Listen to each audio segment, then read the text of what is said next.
I decided to marry my boyfriend Ethan and went to meet his family, but they didn't like me at all. They told me to never talk to them again. Maybe it's because they're used to getting what they want because they're attractive. My mother-in-law and sister-in-law were mean and jealous of anyone who had something they didn't. Unfortunately, they targeted me. Even my father-in-law and brother-in-law joined in and rejected me too. But a few months ago, I got back at them in a big way. I'm Amy, I'm 27 now, and I'm living happily with my husband, cute kid, and my parents. It all started 3 years ago when Ethan proposed to me. Ethan and I worked together and bonded over our love for movies.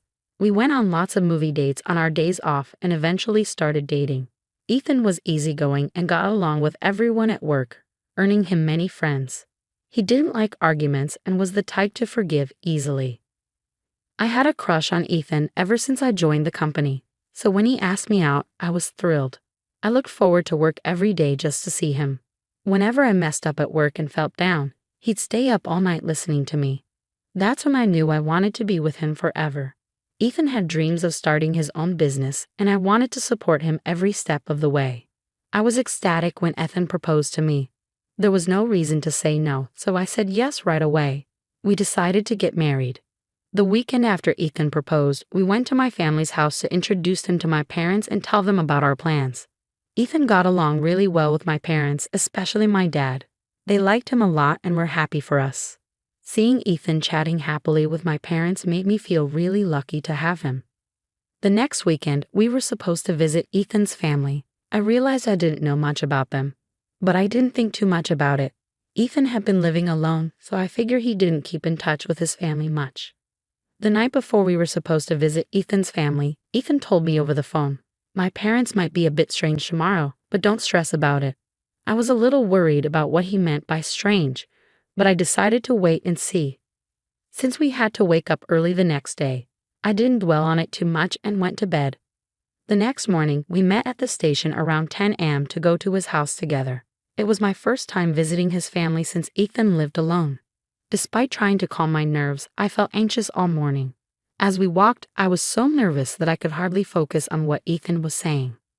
Standing before me was a magnificent mansion, resembling a castle.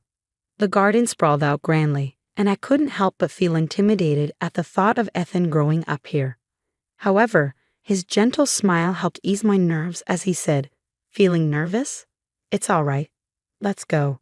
As soon as the front door opened, my mother-in-law greeted me warmly, saying, "You've come such a long way. You must be tired. Come in quickly." She was slender, impeccably dressed, with perfectly styled hair. Her expensive attire was flawless.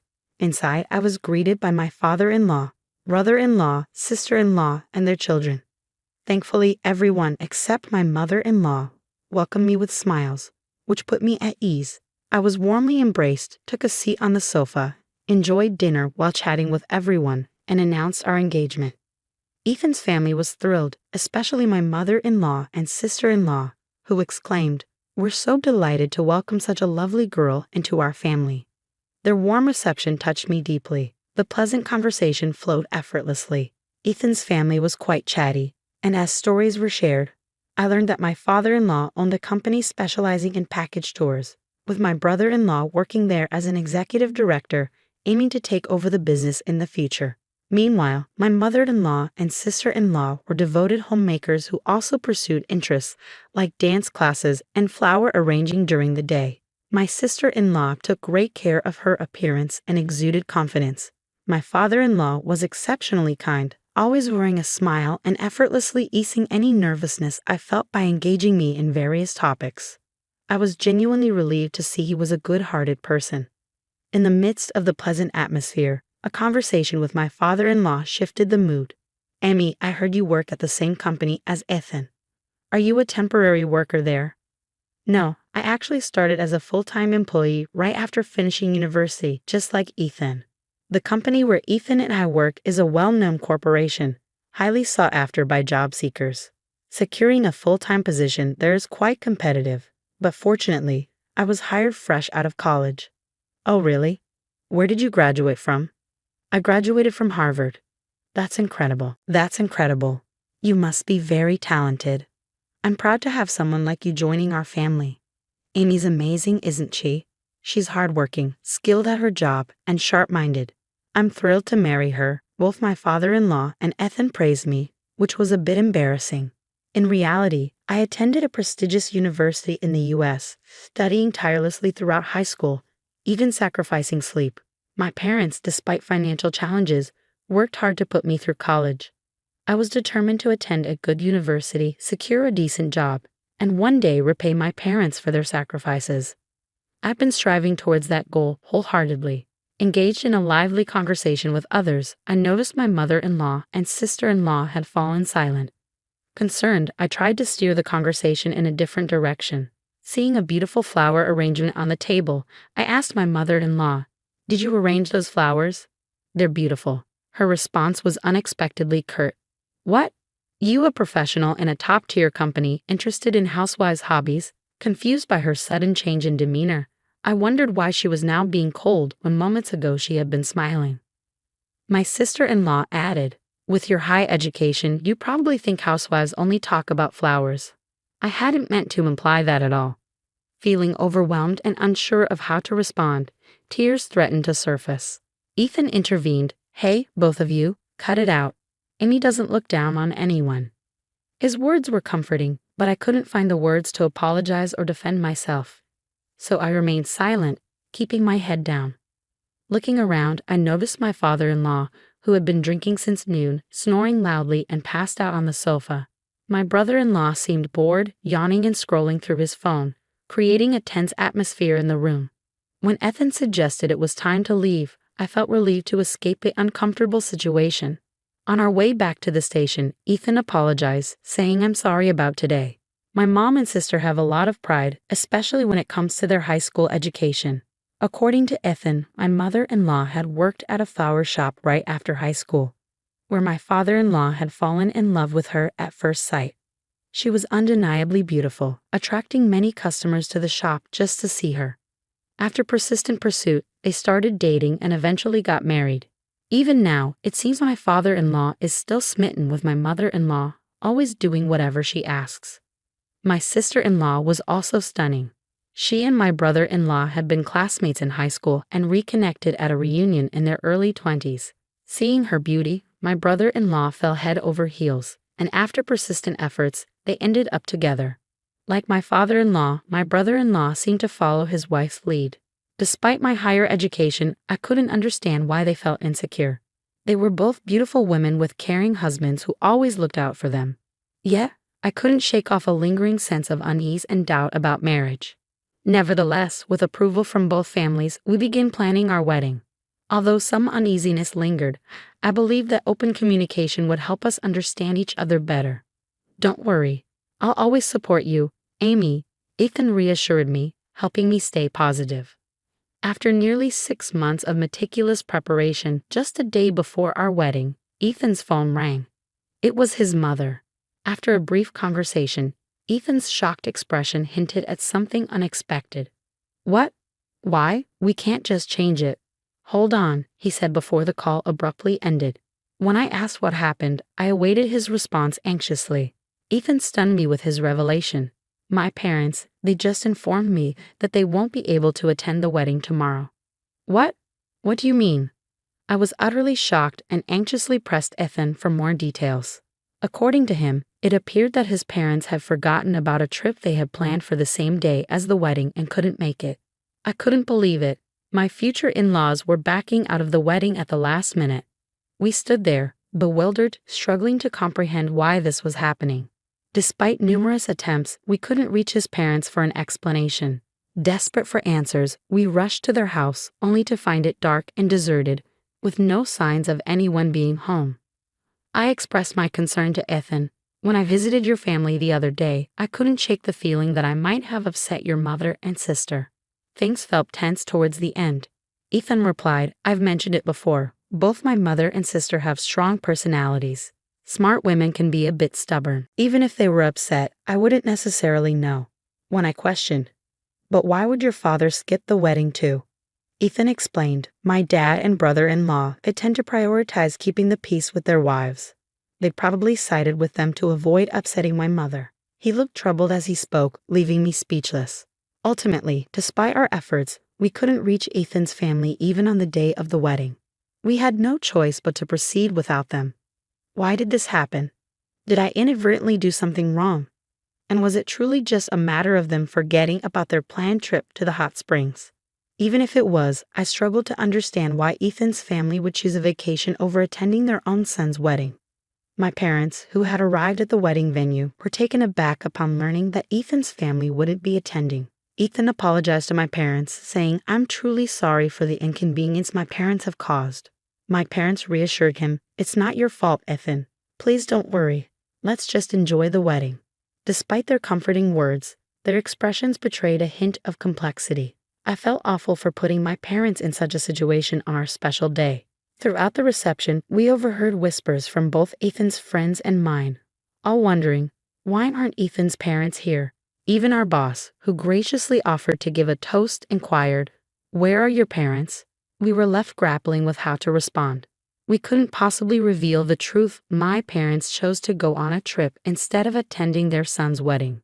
So when asked about Ethan's parents, we simply stated that they were feeling under the weather. What was meant to be a joyous occasion turned into a mentally draining ordeal. A few days after the wedding, Ethan and I visited his parents' house to share the news that the ceremony had concluded. "Oh, Amy, it's been a while. How was the wedding? Did you have a good time?" "I'm sorry, I couldn't attend because of my trip that day. I meant to bring you back a souvenir, but things got busy, and I forgot," she replied without a hint of remorse. Despite feeling sadness inside, pondering why I deserved such treatment, I forced a smile to maintain peace with Ethan's family. Ethan expressed his frustration, canceling the day before the wedding and having all the relatives miss out. "Is that even normal? If you didn't want to come, we could have spared you the invitation." His sister-in-law added, "I would have come if Amy wasn't the bride." "What? What does that mean?" I was bewildered, my head spinning with confusion. Then, to further escalate the situation, the mother-in-law chimed in, "Don't just blame us. I wanted to witness my son's special day, but Amy ruined it. I'm a victim too. I demand an apology." Ethan defended me, his voice firm, as I was too stunned to respond. "Amy didn't cause anything. She's innocent." Finally, the usually silent father-in-law erupted, "Enough. How dare you barge in here on our day off to complain?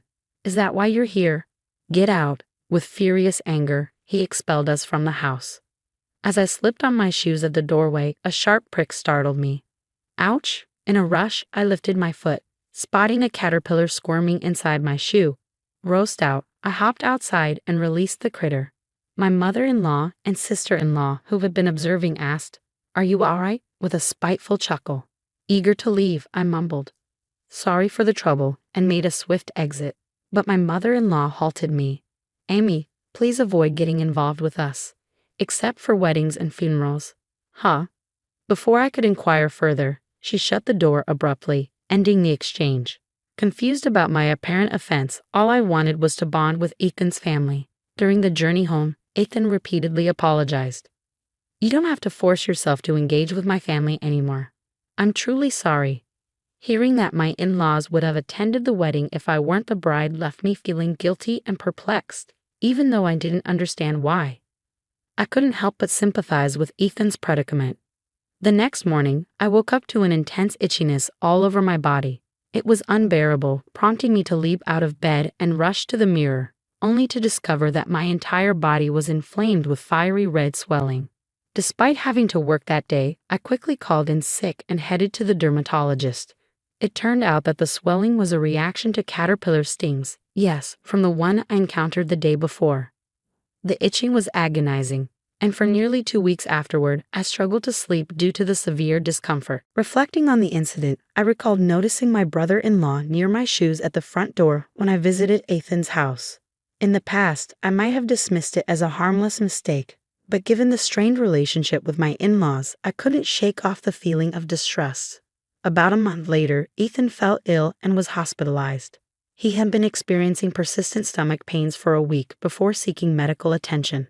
Concerned, I insisted he take a day off work and accompany him to the hospital, where he was diagnosed with a probable gastric ulcer, requiring further tests and hospitalization.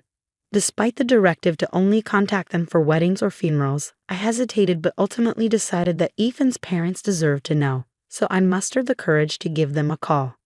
"Hello," my mother-in-law answered the phone. My hand trembled, and I felt queasy as it rang. That's how much my feelings toward my mother-in-law had soured. "Hello, it's Amy. I'm sorry for not reaching out sooner. I have some news about Ethan." "Oh, what is it this time?" Her dismissive tone grated on me. "Ethan's been hospitalized. They suspect a gastric ulcer and are running tests."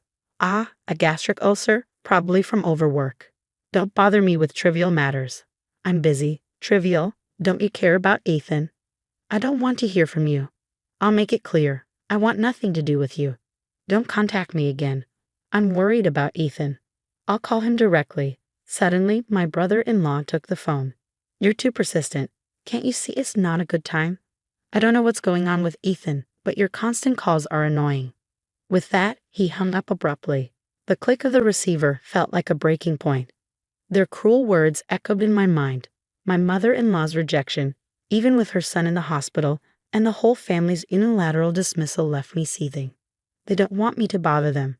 Fine. I want nothing to do with that family. I won't ever reach out to them again, no matter what. Following the incident, Ethan's test results showed no major abnormalities, confirming a mild gastric ulcer. With medication and care, his health improved significantly. I shared everything with Ethan, who, with determination, said, "Let's distance ourselves from my family. Amy is all that matters to me now. If they can't accept her, they're not family, regardless of blood ties."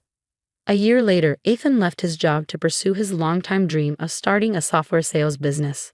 This dream had been brewing since before our marriage, and he used his experience to make it a reality. Ethan dedicated himself tirelessly to this endeavor. And though we're still in the early stages, witnessing even a small part of his dream come to life filled me with joy. Our happiness multiplied when, a year into his business venture, we welcomed a healthy baby boy into our lives. My parents were thrilled about their new grandchild. Despite the nearly 2-hour journey from their home to ours, they visited frequently, filling each day with happiness. Naturally, we didn't inform Ethan's parents about the birth. Even if we had, they likely wouldn't have shown interest anyway, so it didn't bother us much. Since the phone call, we hadn't heard anything from them, which was a relief. It felt comforting to be free from the stress of dealing with Ethan's peculiar family. Then, several months later, something unexpected occurred. The novel coronavirus began spreading globally, prompting our country to declare a state of emergency and urge people to stay home. News coverage was dominated by discussions about the virus, highlighting its impact on industries like restaurants and tourism. Seeing the challenges these sectors face made my heart ache. I found myself wondering about the state of Ethan's father's package tour company, but honestly, it wasn't my concern. In fact, I might have even smirked at the thought of how his business was faring. Despite this, Ethan's own business was thriving. Although there were initial financial uncertainties, our income had surpassed what Ethan earned as an employee, and things were going smoothly. During this period, Ethan started receiving numerous calls from his parents' home. However, he seemed hesitant to engage with them, often ignoring the calls altogether. Voicemails piled up, but Ethan chose not to listen, adamant about distancing himself from his family.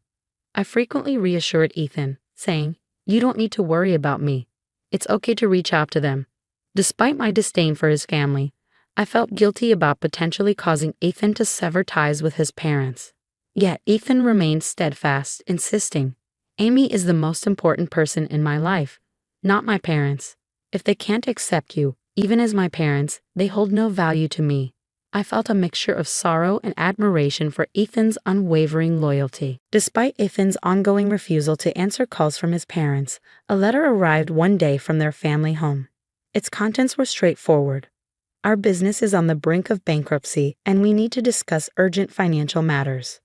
Their audacity was astounding, considering they had cut ties with us. They demanded immediate contact, but we chose not to respond. Let them deal with their own troubles. That's what they deserve. Soon after, my phone began to ring incessantly. Since I was at work, I didn't notice the call, but a voicemail was left behind. It seemed Ethan's parents, unable to reach him, resorted to contacting me despite my earlier request not to. Reluctantly, I listened to the message only to hear, "Is this Amy's number?" If Ethan keeps ignoring me, I'll pay him a visit. Make sure he knows. That was the extent of the message. 2 days after the voicemail incident, Ethan had a rare day off as it was Saturday. We were enjoying a peaceful family time at home, discussing our plans for the day after lunch when the doorbell suddenly rang. Glancing at the monitor, I saw my 4 in-laws standing outside.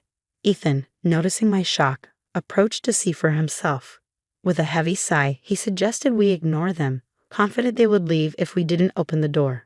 But I felt differently, thinking it would be pitiful to leave them standing outside after they had made the effort to visit. Ethan hesitated for a moment before agreeing to unlock the door. But pitiful? I couldn't bring myself to feel that way about such unpleasant in-laws. I intentionally kept the voicemail from Ethan, knowing it would draw them to our doorstep eventually. My surprise at seeing them on the monitor was just an act. I anticipated their arrival. There was a motive behind letting Ethan's parents into our home. A retaliation was brewing, and it was time for a showdown. As soon as the door swung open, the 4 of them barged in without any sense of courtesy. Annoyed, they grumbled about the delay in opening the door. Their lack of manners was astonishing. Upon entering, Ethan's mother noticed our son playing happily with his toys and questioned his identity. I calmly replied that he was our son. She remembered my request not to contact us but dismissed it, claiming it wouldn't make a difference since we didn't seem interested anyway. Her contemptuous gaze and muttered remark about my cheekiness only fueled my resolve. I found myself relishing the moment and decided to address Ethan's father directly. So, what's the purpose of this unexpected visit? It would have been courteous to inform us beforehand if you intended to drop by, I remarked casually. Ethan's father, visibly irritated, retorted, "Didn't you read the letter?" "You mean the one that arrived 2 days ago?" I countered. His response was laced with frustration. "If you had read it, you would have contacted us." It clearly stated the urgency of the matter. Swiftly, I replied. "Oh, you wanted me to reach out? But you made it clear you wanted no association with us." I saw no reason to comply. Suppressing my amusement at the stern expressions of the 4, I noticed Ethan, my husband, staying silent, wisely allowing me to navigate the conversation. It was incredible to think he was raised by parents lacking such basic sensibilities. Suddenly, my father-in-law's demeanor shifted, and he began pleading, "I apologize for the past. With COVID wreaking havoc on our business, cancellations are rampant, and new bookings are non-existent. If this persists, we face ruin. Can you spare some financial assistance?" I remained composed as I responded, "I sympathize with your situation, but I must decline. It's not easy to extend help to someone who's severed ties." However, genuine remorse might sway my decision. Enraged, my father-in-law erupted, attempting intimidation with a furious glare. Unfazed, I stood my ground, resolved to handle things my way. I made no demands. The choice was theirs. "You're welcome to leave if you'd like," I offered calmly. My father-in-law's frustration began to boil over, and he started pleading. "Please, I'm sorry. Help us out." Ignoring his pleas, I maintained my composure. Eventually, he instructed the others to apologize as well, and soon all 4 of them were begging. With a smile, I politely declined, saying, "No, thank you." Enraged by my refusal, my father-in-law slammed his hand on the table, shouting, You act all high and mighty when I'm humbling myself." He grabbed my collar, catching me off guard. Before I could react, Ethan intervened, firmly stating, "Dad, don't lay a hand on Amy." Ignoring Ethan's warning, my father-in-law demanded, "Are you taking your wife's side over your parents?" Ethan's response was unwavering. "Amy is the most important person to me right now. I can't condone mistreatment towards her, even from my parents. If you can't sincerely apologize to Amy, then leave." Infuriated, my father-in-law struck Ethan in the face. Amidst the chaos, I attempted to reason with him, but his anger only intensified. He began kicking Ethan while he was down, prompting me to intervene. As I tried to restrain my father-in-law, he pushed me aside, causing me to collide with the table's edge. Pain shot through my head as I realized I was bleeding. In a panic, I shouted for help, hoping someone passing by would hear. The other 3, frozen in shock, watched as my father-in-law continued to rampage, demanding money. Desperate, I opened the balcony window and cried out for assistance, fearing for our safety. 5 minutes later, the police arrived on the scene. My father-in-law's demeanor quickly shifted, attempting to downplay the situation by claiming it was all a misunderstanding. He even went as far as to accuse me of being drunk and shouting nonsensical things. I wasted no time in explaining to the officer the truth of what had occurred, urging them to take action against my father-in-law for assaulting both my husband and me and causing property damage by ransacking our home. In a sudden outburst, my father-in-law denied any wrongdoing and lashed out, punching a hole in the wall. His actions led to his immediate arrest, with the other three also taken in for questioning. My father-in-law was subsequently held in jail for some time. While my husband suffered only minor injuries, I required 10 stitches for the wound on the back of my head, leaving me with a sense of guilt for inadvertently putting him in harm's way. It later became apparent that my in-laws had been manipulated by jealousy, with my mother-in-law and sister-in-law instructing my father-in-law and brother-in-law to treat me coldly. Unable to resist their influence, they followed orders, leading to the series of events that unfolded. The incident with the caterpillar in my shoe was likely orchestrated by my brother-in-law, encouraged by my sister-in-law's envy. Jealousy has the power to drastically alter lives, and its consequences can be unforeseeable. The aftermath of their actions served as a stark reminder of the destructive nature of envy and the lengths some will go to in its grip. As expected, my in-laws faced financial ruin. Their business went under, and they lost their home, now residing in a modest apartment. With my father-in-law and mother-in-law nearing 70, finding employment is challenging. My brother-in-law, who coasted through life relying on his father's position, now struggles to secure steady work and is relegated to a part-time job at a convenience store. Meanwhile, my sister-in-law, lacking career prospects and plagued by a selfish nature, finds it difficult to hold down any job, leaving her mostly confined to their home. Following the incident, my father retired, prompting a decision for my parents and us to live together. Surprisingly, it was Ethan who suggested this arrangement, concerned about my parents' well-being in their senior years. With my parents caring for our son during the day, I've been able to return to work, feeling secure in balancing childcare and my career. Life with my loving husband, supportive parents, and cherished son is truly fulfilling. I am committed to never forgetting the gratitude I feel for this happiness.